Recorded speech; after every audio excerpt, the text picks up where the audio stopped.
Welcome back to Tuesdays at 1 o'clock, lunchtime live with Dr. Blum. I'm a few minutes late today. We had all sorts of hiccups. I don't know, is Mercury in retrograde or something? Oh, thanks for my water. Here's my water, thank you.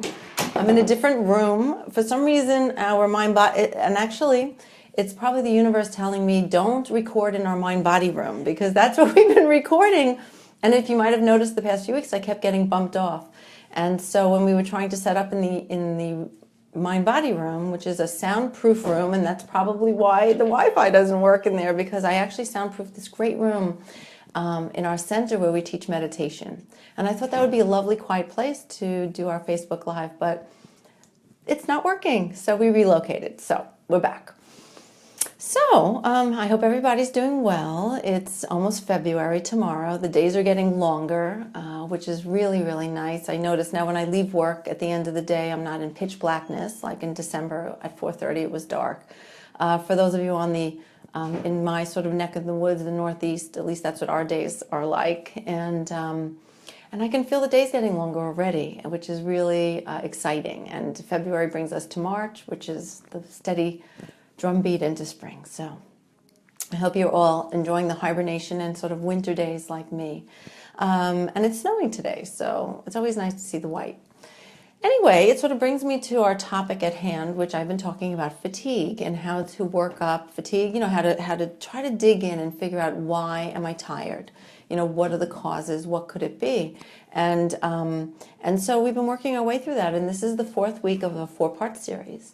And just to refresh your memory, you can all have there's a downloadable piece of paper or a document that you can look at. And this is my sort of Dr. Blum's 4 steps to figuring out your fatigue checklist. And the first week we did this, and you can go back and look at the archives, right? And the videos are there for you because I post them after our Facebook Live. The first session we did was, is it nutrition? Is it the food you're eating? Do you have any nutrient deficiencies? The second session, we talked about thyroid and adrenal and hormones and how that could be a cause of your fatigue. And in all these cases, I'm talking about how it can cause fatigue, what you can do to test it, and then treatment options and ways to treat it. So we did that with each session. So 2 weeks ago, we did hormones. And last week we talked about toxins, and I talked a little bit about mercury and heavy metal testing, as well as the whole idea about toxin load, and that it's really important we don't get over-focused on just one toxin. Let's not over-focus on mercury when we're really looking at the whole load that we have. It all accumulates in our body, and it can cause all sorts of those tired, fatigue, brain fog, lack of get up and go, difficulty concentrating kind of symptoms. So we talked a lot about that last week. And this week, I'm going to move on to chronic infections. And in this section, I also talk about stool testing and the gut, instead of just leaving the gut for its own week, which I probably could have done. But we're going to talk about microbes, in general, and the importance of the right microbes and the importance of finding out if you have the wrong ones. And so today, we're going to talk about chronic infections, and a very important topic. And also then, just to remind you about structure, I'm going to sort of go on in a bit of a monologue for the first probably another 10 minutes or so. And then I'll start looking at questions, 15 minutes. And a total, I'll be on Facebook Live from 1 to 1:30 every week. And the first half, I sort of give my teaching, so to speak, and talk on the topic. And then I save time at the end for questions. And if there's no questions, then I get to just keep on going for the full 30 minutes. So let's dig into chronic infections. Now you can see behind me, this is good, and we finally got this right, so you can see it today, and it's not backwards. As part of the fatigue evaluation, actually, Sarah puts week 3, but this is week 4. That's okay. Thanks. It's okay. Sarah's with me doing this. We do this together. And so one of the things that we really, when I start thinking about infections, the things I really start thinking about are chronic viruses.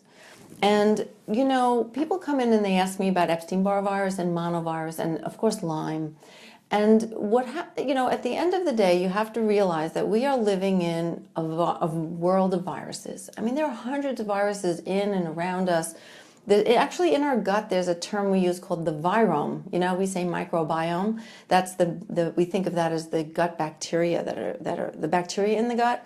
Well, there's something called the virome, and those are all the viruses that live in your gut as well.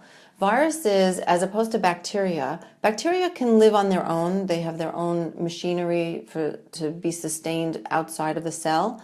Viruses need to live within our cells. They need to they usurp the cell. They take over our machinery. So they go inside the cell and they replicate inside the cell and sort of take over the cell's functioning. And so that the cell becomes a little disabled and can't work right because the virus takes over the whole replication of the cell to make more virus. And so that's why you feel particularly sick. Like the monovirus, for example, loves to infect the cells that line your that line your throat, for example, your epithelial cells, we call it, mucous membrane cells. And that's why people with mono get a very bad sore throat, because the virus specifically loves those cells and it goes inside those cells and and the cells become very inflamed. Is one way to think about it. The other way to think about it is that when the virus is inside your cell, your immune system has trouble getting at it. When it's just swimming around your bloodstream at first, when you're first infected, your immune system really goes after it and can see it and tries to get rid of it. But the problem with viruses is that they can end up in a dormant state or a chronic active state by just taking up residence inside some of the cells in your body because they're intracellular. And in that way, they can evade your immune system. And so your immune system can't get at them, which is sort of what that means. And so instead, your immune system can see that there's something not quite right about that cell, and because the virus is in there. And the viruses, the scientific explanation is that the viruses replicate, some of the viral proteins end up on the surface of the cell. And so your immune system sees that cell as a little abnormal. And that can result then in a chronic active immune response against the virus, a chronic low-grade inflammation. And ultimately, actually, this is one of those triggers for autoimmunity, where you can end up with a positive ANA, which we're not talking about autoimmunity today. One of my favorite topics, I'm an autoimmune and immune expert, having written a book on it and another book coming out soon on arthritis. But the immune system gets really activated when it notices that these viruses are living inside your cells. And so you can end up with a lot of inflammation, which makes you feel tired. And that's one of the reasons that you feel tired, is from that inflammation. You also get tired because inside the cell, those viruses can cause your mitochondria, which are the little furnaces inside your cells, which I talked about in week 1 when we talked about the Krebs cycle and mitochondria and nutrients. Viruses can actually uncouple the mitochondria and disarm the mitochondria. And I talked about that too, about heavy metals, how heavy metals can affect the mitochondria in a negative way. But the mitochondria are your furnaces that make energy inside your cells. So if your mitochondria don't work right, you're going to be tired. And so viruses can harm the functioning of your mitochondria inside your cells. And so you have multiple things happening when you have ongoing virus issues. You have it affecting your mitochondria. You have it affecting the cell function, so the cells don't work right and do their job like they should. And if it's your brain, then you feel a little brain fog, right? There's a lot of mitochondria in your brain. And the immune response to those viruses create a lot of inflammation. And inflammation are just, if you remember, chemicals that zip around your body causing irritation everywhere. And that can contribute to fatigue as well. So a whole long story about how viruses make you tired. But let's talk about what to do about it. Like, what are we going to do about those viruses? It sounds sort of hopeless in some ways. People come in like, I have Epstein-Barr virus, it's hopeless, I'm tired. Epstein-Barr virus is the virus that causes mono. And about 95% of the population is positive to showing signs that you were exposed. You might be positive for Epstein-Barr virus and you never had mono before. And actually, it's likely that you are positive to the Epstein-Barr virus. Like I said, it's a very minority of people who show no signs of being positive in the blood tests. You can do blood tests which show that it's old. It looks like a pattern where you just had an old exposure. You can also find out from the blood work whether it looks like it's reactivated or whether there's ongoing activity.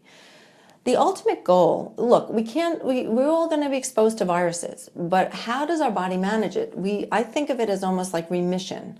Your immune system needs to put those viruses in remission. Put them down, put them in hiding, keep them dormant so that they're not active and taking over the machinery of the cell. You do not want them to be active inside the cell. And so there's a way to tell in the blood test whether something looks, especially when it comes to the monovirus, whether it looks like it's old or whether it looks like it's sort of reactivating and active in the body. And if that's the case, then it certainly can be contributing towards your fatigue. And so the kind of viruses the kind of infections or chronic infections we look for, and that I do in my blood work, and this stuff you can get in the routine blood work that you can ask your doctor for, is Epstein-Barr. So you, actually, it says monoherpes Lyme on here. On your handout, I think I wrote monoherpes Lyme, yeah. Lyme testing, so Lyme is certainly a very big deal, and there's really recent great evidence that you do not need to have a minority of people have a rash. Most people don't even know they had a tick bite. The majority, like 80% of people, don't even know they were bitten by a tick, never had a rash. And that could be the only symptom you have is severe fatigue. So you need to ask your doctor for a test, not just a Lyme screening, but you have to get a Western blot. And in our office here, we actually send the blood out to 2 different specific Lyme-specific labs. We go to IGeneX in California, and we send to Stony Brook on Long Island. And so we don't trust is the wrong, maybe too strong a word, but the problem is that your routine labs, Quest and LabCorp, which we use here, they're very limited. There's about 10 different species of Lyme now that we're aware of that could be causing a problem. And my local labs here only test for 2 or 3 of those species. It's like saying, if you think about a dog, right? So there are all sorts of, dogs, you can test to see if you have a poodle. But if you have a Great Dane and you're only testing for a poodle, you're going to think you don't have a dog. That's what I mean by the different species of Lyme. And so they have all different names to them. And so you need a test that's going to test for all the species of Lyme. We used to think that only Borrelia burgdorferi was the one that's here in New York, but now we know there's a lot more. There's one from Japan called Miyamadi, that who knew that that's here and becoming more prevalent in New York. And if you don't test for that one, you won't know that you have it. And so the Lyme testing, where you get the test done is really important, and thinking to do the test. I've had people that have been severely fatigued and nobody even thought to do the test. So get the test. I also do a whole lot of other testing. So if you had a viral illness in the past 6 months and it could be persistent, there are things like parvovirus, there are things like Coxsackie viruses, there's things like the different herpes viruses, herpes 1 and 2.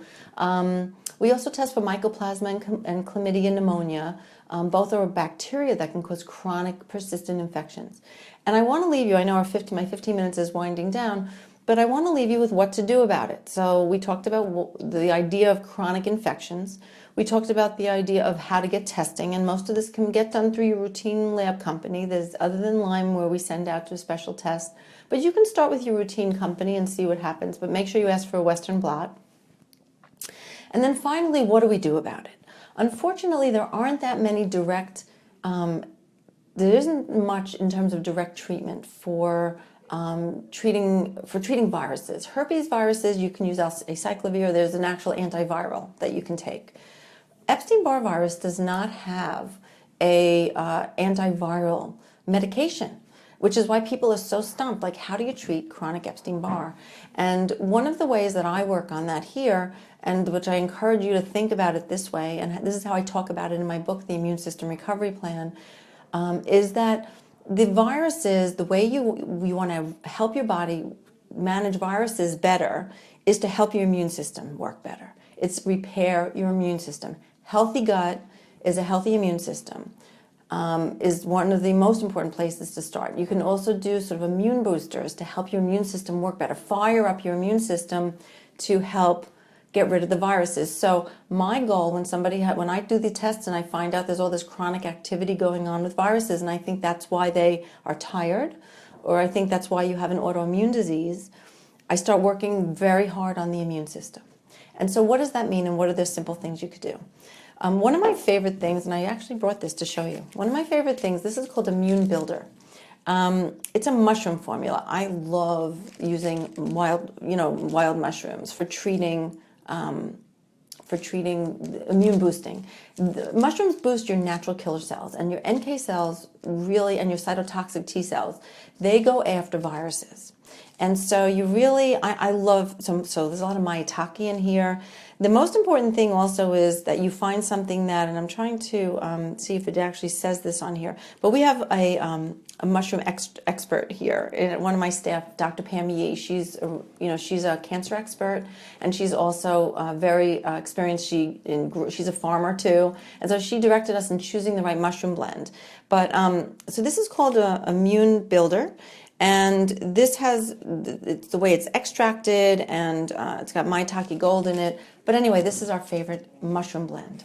There's something called the other ones aren't as strong because they're made with a different part of the mushroom. And I don't want to get too much into the details, but the idea about mushrooms, there's something called Empower you can get over the counter, which isn't quite as strong, but it also studies have been done that have shown that does have a positive effect on your immune system. So immune boosting. So I go send people home with an immune boosting regimen. It always includes mushrooms, and then it always includes probiotics. And this brings me to the gut. I don't know if I should get into the gut. Are there any questions? Should I pause for a second? Keep going. Okay, so I'm going to keep going. Good. So boosting your immune system, one of my favorite things. First of all, I do want to say that if you have an autoimmune disease, you don't want to actually fire up your immune system. So we're just talking, this is in the context of a fatigue evaluation, just for those of you who are tired and looking to support your figure out why you're tired. If it turns out that you have, I'm sort of summarizing here, I'm re-summarizing for the people late to the party. We've gone through in the past 3 or 4 weeks, this is the 4th week, all the reasons you could be tired, and today I'm really focusing on this idea of chronic infections. And I would say it's more common than you think, that people are walking around with a lot of sort of viral load, I call it. Multiple viruses just running around the body that are not being put to sleep, put in remission adequately by the immune system. So what do? The first thing I do is fix the gut. Okay, so I want to circle back to that, and then we'll talk about specific supplements for immune boosting. Okay, that's what I was talking about with the mushrooms. But I want to come back now to fixing the gut, because 70% of your immune system lives in your gut. Your whole intestinal lining is supposed to be a barrier, and on one side of the barrier is your immune system, and on the other side, which is your intestinal lumen, are all the bacteria, your microbes. It turns out that those microbes, the 100 trillion bacteria that are lining your intestinal lining, talk to your immune system and keep it healthy. So healthy gut flora helps develop your immune system in a healthy way and keeps your immune system working properly. So we really want you to have a healthy gut. And so here at Blum Center and in functional medicine in general, I spend probably every patient that comes in, I'm thinking, is their gut okay? Is their gut okay? Is their gut okay? Not everybody comes in with digestive symptoms. If you have immune issues where you have chronic infections, or you're getting sick a lot, or you have any digestive issues, of course, but if you have an autoimmune disease, and if you have chronic fatigue, you do want to see how your gut's doing. Because an impaired gut flora or a leaky gut is going to affect you in multiple ways for your energy levels. It will affect you because your immune system won't be working as well. It will also cause potentially a malabsorption of nutrients, so you're not getting in all the nutrients you need, and those nutrient deficiencies can definitely cause you to be tired. And so the steps to repairing your gut, here we do stool testing, so I'm always checking that I look at the microbes to see what's going on, and I sort of get a sense of how dysfunctional the gut is, so I do testing here. But you don't necessarily have to do testing to work on repairing your gut. I have all sorts of ways to help you figure out what you need to do. The first is that in my book, The Immune System Recovery Plan, I have a whole do-it-yourself step 3 where you can do self-assessments. You can see, do I have dysbiosis? Do I have leaky gut? And you can try to figure out if you need gut treatment. And what does it mean to do gut treatment? The simplest way is to take a probiotic. Now, this is Claire. This is one of my favorite brands of probiotics. The strains in here, it's just a very, it's a pure supplement company. That's what they do. And I really like this company. Anyway, so a probiotic. Probiotics have been shown to reduce inflammation and to improve the functioning of your immune system in studies. So regardless of anything else you do, if you started taking a probiotic, your immune system would start working better. Probiotics help improve the functioning of your T regulator cells, which keep everything in balance. And so that's really important. We won't get into more of that. But I do want to point out that the other thing, and this is just to give you an example of the way that we address it here. What most people need is sort of a reboot of the gut flora. And the way that we do it here is we give herbs, and these are sort of packets I put together. They have all sorts of herbs like berberine and oregano in them. And you take the herbs for a month, and then that sort of prunes your inner garden, gets rid of some of the overgrowth of the bad bacteria and weeds, and then you repair with probiotics and food, and then the food you're eating. I have a great online Do It With Us program called Heal My Gut Online, and it's at blumhealthmd.com. And so repairing the gut is the number one most important foundation that you can do to have a healthy immune system. And because it's that important, I created this online digital program for you. So for those of you tuning in, don't worry about the products here. I'm just giving you as examples. But go get, I have all sorts of information. You can do self-tests on the website. Try to figure out if your gut's okay. And if you're getting sick a lot, or you think chronic infections or chronic viruses are your issue, then you really want to get your immune system working really well. And for me, that's making sure your gut is good, which is sort of cleanse and repair. And then there's glutamine this isn't my whole repair kit. This is just 2 things I grabbed at the last minute. And then there's things just to boost the immune system. And what I would say is that most people can do immune boosters. And I love mushrooms. I do high-dose vitamin A for a couple of days, and I do high-dose vitamin C, and elderberry and echinacea. There's all sorts of ways to get your immune system working better. And that's sort of how I work with chronic viruses. So let's see. I'm going to take a pause for a second. Anybody, any questions for me? Question. Someone had a question from week 2 about hormones. Yes. Specifically, how does high testosterone affect fatigue? Really good question. Does it say high testosterone or just testosterone in general, low testosterone? Total testosterone. Well, let's think about that for a second. So the question is, we're circling back to week 2, which I talked about thyroid, adrenal, and sex hormones. I didn't spend much time talking about sex hormones in week 2. Now, the question is about high testosterone. And the first question is, it's not so much what's the high testosterone doing. I want to know, why do you have high testosterone? And a lot of times people have high testosterone because, assuming you're not taking any supplements like DHEA, and is it a woman or a man who asked the question? I assume it was a woman. Because a man, generally, there's usually not something called high testosterone for men. Men are usually happy when it's just, the upper limit for normal is very, very high. So it's very rare to see high testosterone in a man. So I'll assume it was a woman that asked the question. And in a woman, high testosterone is usually caused by either taking the supplement DHEA, or it's caused by something called PCOS, polycystic ovary syndrome, which is caused by insulin and sugar. So high testosterone is like an androgen, a high androgen situation, usually driven by prediabetes, polycystic ovary syndrome, too much sugar in the diet, and insulin.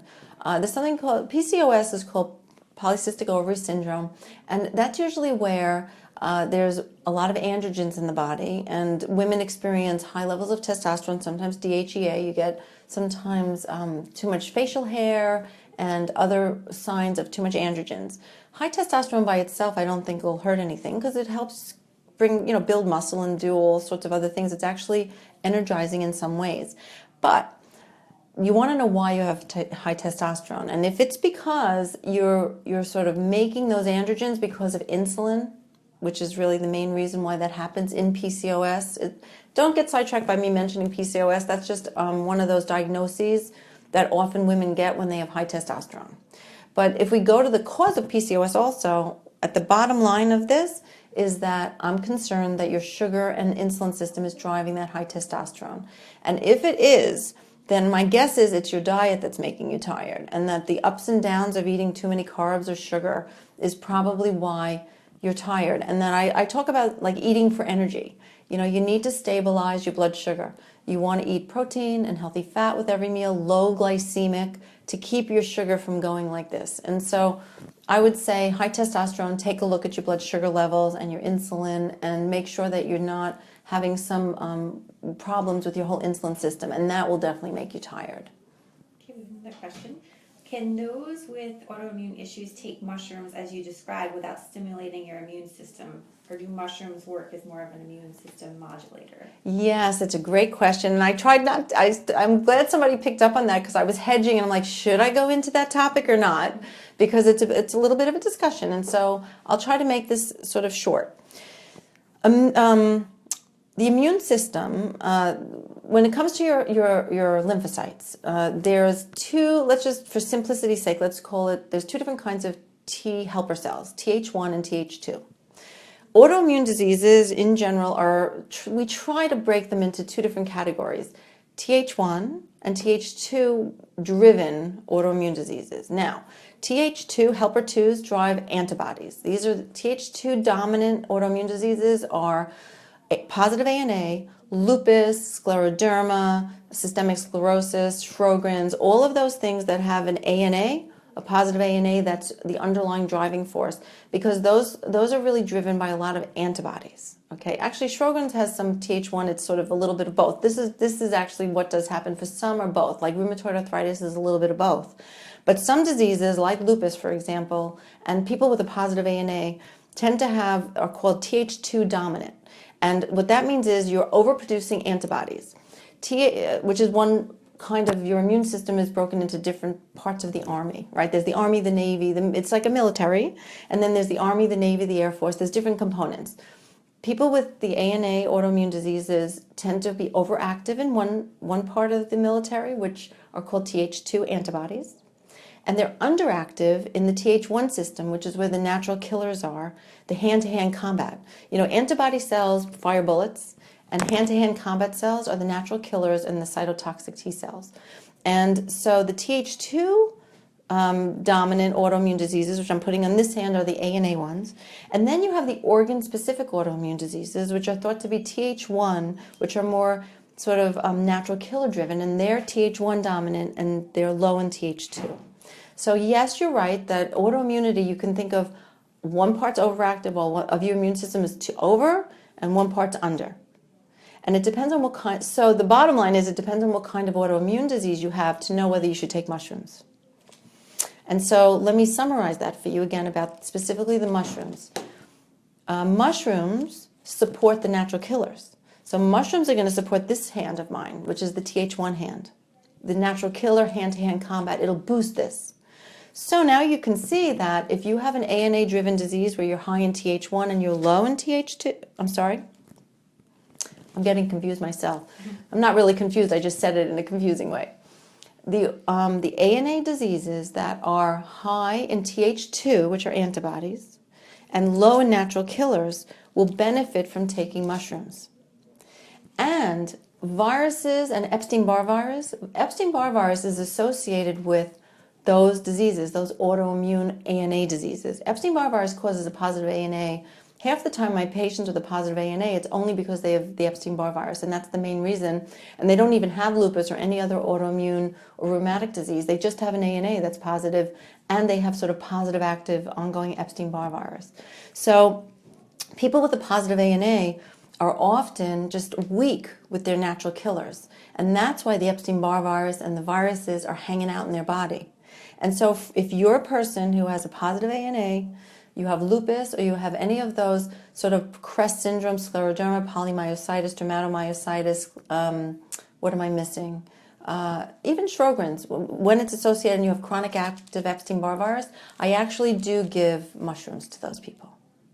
However, if you're a person who has a lot of antibodies, and you have an organ-specific autoimmune disease like Hashimoto's thyroiditis, or even like type 1 diabetes, which is the pancreas, or MS, which is a very organ-specific nervous system autoimmune disease. I generally don't give mushrooms. So I hope that clarifies it. So really, I give the natural killer boosters to the chronic virus people, and they're usually the ones with the positive ANA. That's sort of how I find my groupings of people. And so I hope that explains that. It's a complicated discussion because it's really about the foundations of autoimmunity, and the triggers for autoimmunity. And for some people, viruses are the trigger. And those are the people that tend to have these antibody-dominant Th to ANA positive autoimmune diseases. And for you, mushrooms are good. Now, if you have the other autoimmune diseases, we still want to support your immune system. I just won't use mushrooms. There's other things that you can do if you have viruses. So you can do things like humic acid, you could take olive leaf. Like I said, high dose vitamin A, and so more, and vitamin C. We're just starting an IV program here, and we're going to be doing IV vitamin C drips for chronic viral activity, and work hard on your gut. See, it says heal my gut. Fixing your gut and healing your gut is going to be the single best thing you can do to support your immune system to help get rid of the viruses. So if you can't do mushrooms, work hard on the gut. Even if you can do mushrooms, work hard on the gut. And that's really the message I'm going to leave you with today. Oh, I'm way over time. You didn't tell me. I should have been counting down. So I'm done. Happy Tuesday. I know there was some complicated things there, and I apologize to those of you who posted questions from last week. I sort of got to you sort of a few days ago. I was a little delayed in answering them, but I promise if you leave me questions on my fan page on Facebook, or whether you do it in this video, I will come back and answer them. And I know I sort of talked about a bunch of things today that maybe will open the Pandora's box with more questions. And you're welcome to make suggestions. I actually have to think about what I want to talk about sort of next week, now that I finished my series on fatigue. So happy Tuesday. Enjoy the rest of your week, and I will see you all next week.